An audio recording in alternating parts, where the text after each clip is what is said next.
Welcome to the Deep Dive, your shortcut to being well-informed.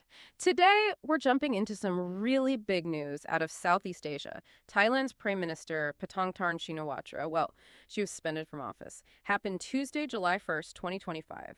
Order came from the country's constitutional court. Now, this isn't just some random headline. It's actually a thread in a much bigger, more complex story. We're talking international border disputes, really tangled domestic politics, and the huge role constitutional law plays over there, sometimes in surprising ways. So our mission in this deep dive is to unpack all these layers for you, give you a clear path to understanding what's really going on behind this familiar cycle of Thai political news. Okay, so let's start right there with the immediate spark. PM Paetongtarn Shinawatra suspension. It came directly out of an ethics probe. And apparently it all kicked off because of a leaked phone call. Sounds almost like something out of a movie. It really is quite something, isn't it? How it seems like a private chat can just explode onto the public stage with such serious fallout. The suspension itself was ordered by Thailand's constitutional court, and it's pending a full investigation, basically. Did she break ethical rules during this phone call she had with Cambodian Senate President Hun Sen? And what really amps up the pressure here is that this leak surfaced right after a deadly border skirmish. So it just highlights how incredibly tense and fragile things were, diplomatically speaking, at that exact moment. And she didn't just stay quiet, right? She came out defending her actions, saying she was just trying to stop things from escalating into armed conflict. Exactly. She stated publicly, very clearly, that her, quote, true intention, 100% her words in that call was, to work for the country to maintain our sovereignty and save the lives of all our soldiers. So for her, this wasn't just political skin. It framed her actions as being in the national interest during a real crisis. The stakes felt incredibly high from her point of view. Now, one detail from that call that really jumps out from the sources, her using the term uncle for Hun Sen. What's going on there? Is that just a cultural thing, or is there more politics baked into it?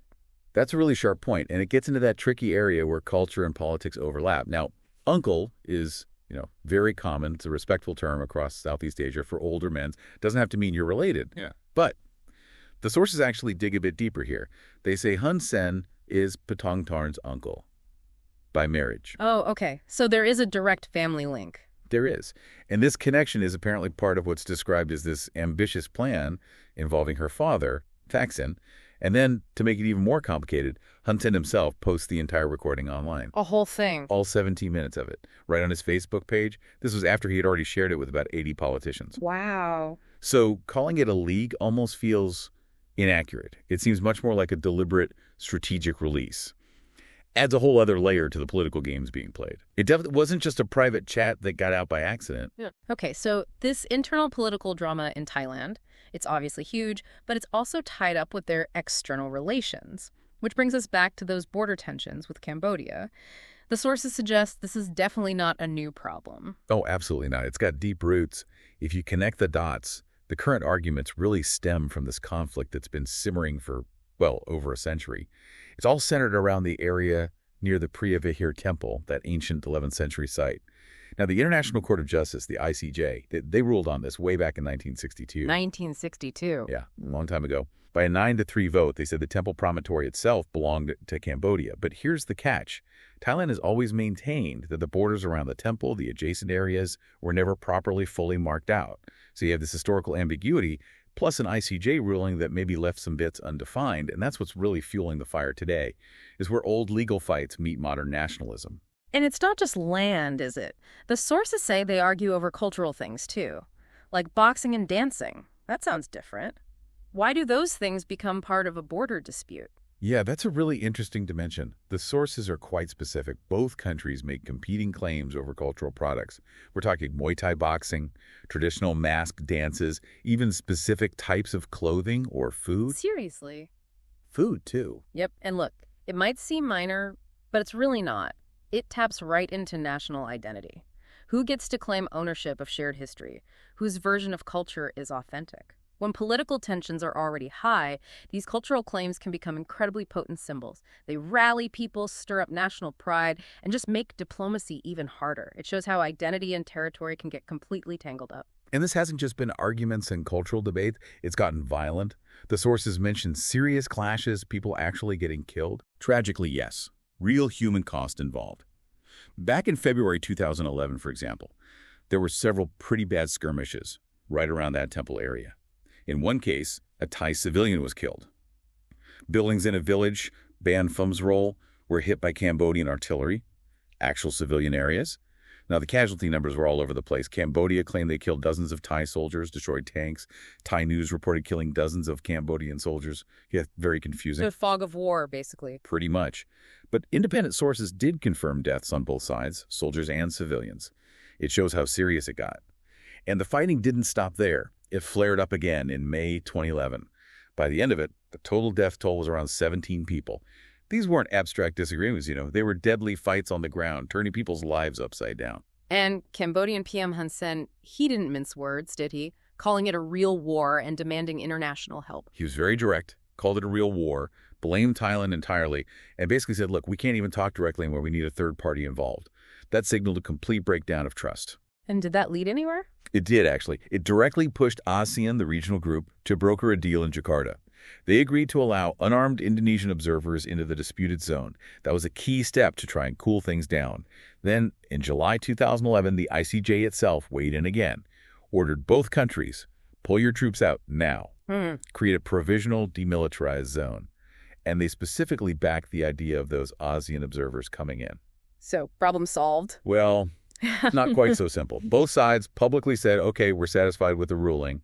But then Thailand's prime minister at the time, Abhisit Vejjajiva, who was in a caretaker role, he indicated Thai troops wouldn't actually leave until there was a firm agreement on mutual withdrawal. Ah, so still dragging their feet a bit. Exactly. It just shows how hard it is to actually de-escalate and build trust on the ground, even when international bodies step in. It's always this complex dance between diplomacy and national interest. It's easy to focus on the leaders and the history, but hearing about those clashes really brings it home. What about the everyday people living near that border? What do the sources tell us about how all this tension affects them? Yeah, it's fascinating and sobering how quickly the big political fights hit ordinary people. The sources give us some vivid examples from border towns like Poi Pa, normally a really busy casino city. Residents there, people named San Nguyen and Chen Siu-young, they talked about the border gates just being locked, casinos empty, a huge drop in sales for their small businesses. Just devastating for local economies, I imagine. Totally. But it was more than just money. They pleaded, literally said things like, please don't use weapons. I don't want to see a war anymore. They talked about how very hard things were about going into debt. It's such a powerful reminder that these geopolitical chess games have real, immediate consequences for the lives, the safety, and the basic well-being of people just trying to get by. Their peace of mind is completely shattered. Shifting back to the internal Thai politics, the suspension of the current Prime Minister, Paetongtarn, and the legal fight behind it, it really does feel like we've seen this movie before with the Shinawatra family, doesn't it? Can you sort of lay out that history for us? You're absolutely right. It is a very distinct recurring pattern. Let's try to unpack it a bit. The Shinawatra family and Paetongtarn's father, Thaksin, is often seen as, the main force, the key decision maker. Even from afar, their parties have this track record. They win national elections, often by significant margins. They get popular support. But then their governments consistently get knocked out of power. Not by elections, though. Exactly. Not through votes, but through legal rulings like this one, and also through these big destabilizing street protests, which the sources say are often engineered by Thaksin's diehard foes. And look at Paetongtarn's immediate predecessor, Sretha Thavisin, also forced out by the Constitutional Court just last year. Another ethics violation. So it's almost predictable. It suggests this really deep, ongoing clash in Thailand between the power that comes from winning elections and other powerful forces, the courts, the military, the established elite. It's like a fundamental fracture in their political system. And Thaksin himself, the father, he made a pretty big, and some say controversial, political move recently, didn't he? Something about a deal? He absolutely did. Back in 2023, Thaksin struck what the sources describe as a self-serving deal. And this was with his former political enemies, the conservative establishment figures who had previously opposed him. Why was this such a big deal? Well, it paves the way for him to come back to Thailand after years in exile. And crucially, it allowed his party, Pheu Thai, to form the government. But didn't another party win the election? That's the key point. The Move Forward Party actually came in first in that election. They had huge popular support, especially among younger voters. But this deal effectively froze them out. Why? Because the conservative establishment saw Move Forward with its calls for reform, particularly military and monarchy reform, as a greater threat than Thaksin's party. Wow. So the deal basically overrode the election result. in a way. It shows you the kind of strategic maneuvering that happens among the political elite.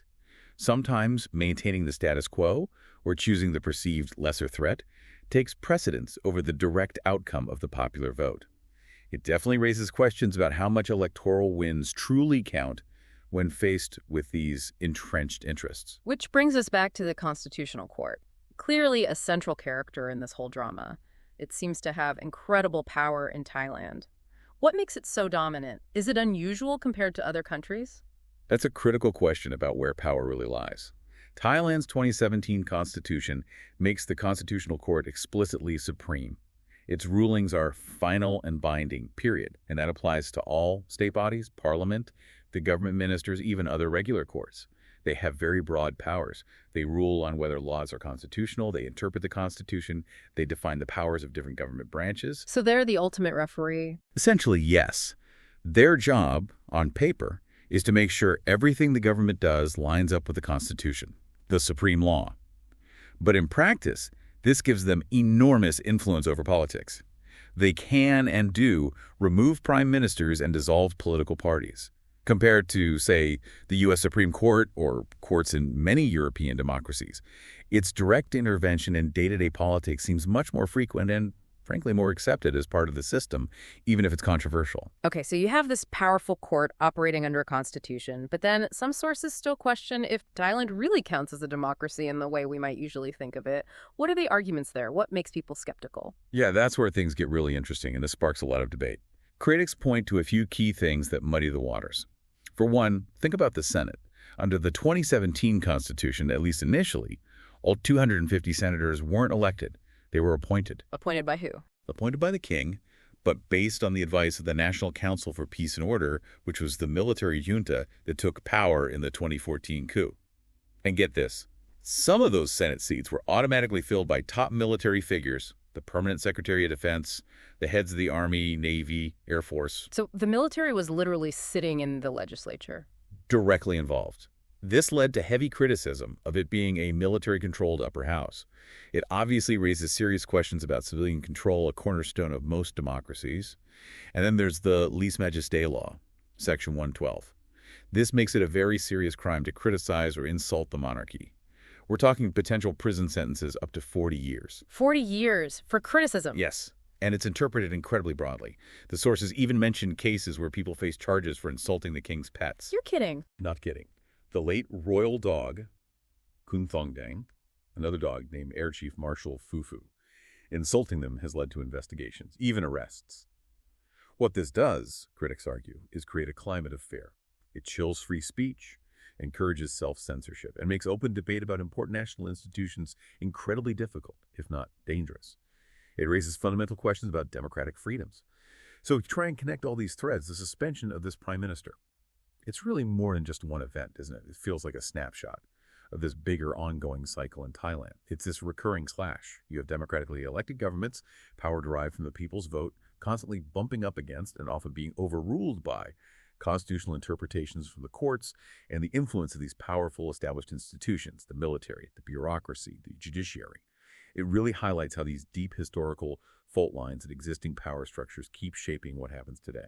And that leads to these periods of instability that, as we discussed, really do affect ordinary people's lives and also how Thailand is seen internationally. It's this constant struggle over where political legitimacy truly resides. And for you, listening to this, I think it really shows how tangled these things can get. The lines between what's legal, what's political, even what's cultural, they just blur completely. It creates this incredibly complex, high-stakes situation where almost any action, any statement, even a phone call that gets out can send ripples across the whole country and beyond. It definitely makes you rethink easy definitions of democracy and power. So looking at all this, the history, the court battles, these deep political divisions, what does it all suggest for Thailand's future? What are the prospects for real stability? That really is the million-dollar question, isn't it? When you have a political system with such frequent, high-level judicial interventions and these deep conflicts between elected leaders and powerful traditional institutions, what's the path forward? What kind of changes, what kind of shifts would actually be needed for Thailand to find some lasting political reconciliation, to build a future that's consistently stable, genuinely inclusive, and democratic in a way that satisfies most of its people? Can the system adapt to bridge these gaps between competing claims to legitimacy? Or is this cycle of upheaval just something that's going to continue? It's a huge challenge for the country, and honestly, it goes way beyond any single politician or event. A really complex picture and definitely a lot to think about regarding Thailand's ongoing political journey.